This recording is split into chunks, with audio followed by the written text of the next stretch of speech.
This tree is a Rose of Sharon.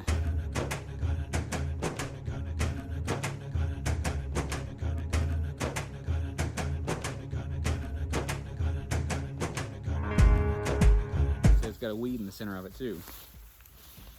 I got that out of there now. We grow all sorts of trees and plants here. I try to identify trees and plants here on Copperhead Road Homestead that are very useful, definitely for edibility and for other uses as part of our survival pantry. Rose of Sharon is definitely one of those. There are so many different things that you can do with this. I have had some of these leaves before and they are not tasty. They say the better ones are the young tender ones. I'm gonna look for the youngest, tenderest leaf on here. I don't think any of them are tender. Some of them are young. Here's a little one. See how little that is? Little.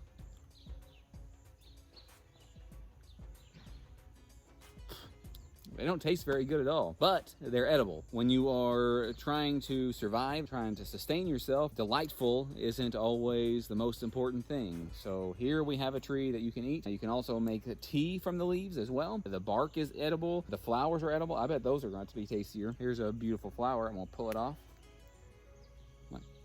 Flowers, in my experience, have been tastier than others, so.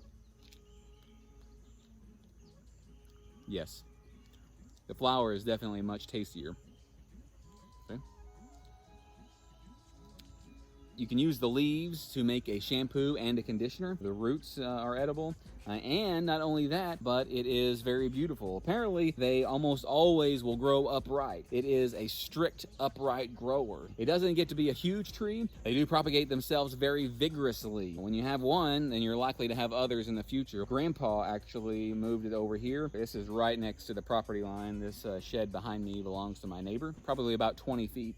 Is the marker. Do you see that post back there? Right there, that's the post right there is the corner of our property or the corner of our driveway. That is our property line right there. Pin that's right beside of it. The Rose of Sharon, it has very beautiful flowers. It's got all sorts of buds on there. It seems like the flowers have been eaten on by a lot of the Japanese beetles. I'll tear another one off. Oh, they all flew out of that one.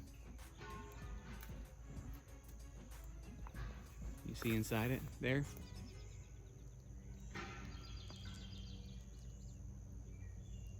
You see those Japanese beetles in there? They've got kind of shiny skin. You see it?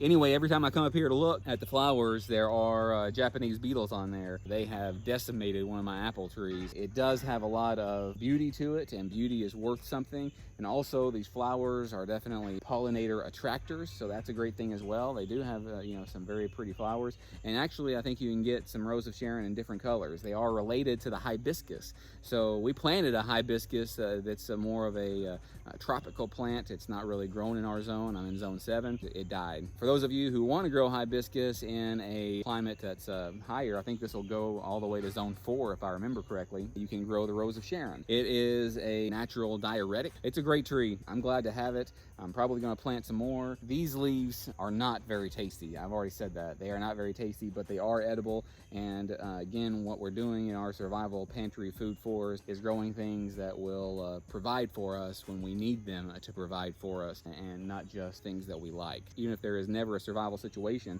it is very pretty to look at right as you come in here onto the property. So that's a really nice thing. If you like things like this, like and subscribe, hit that notification bell, select all so you never miss a notification.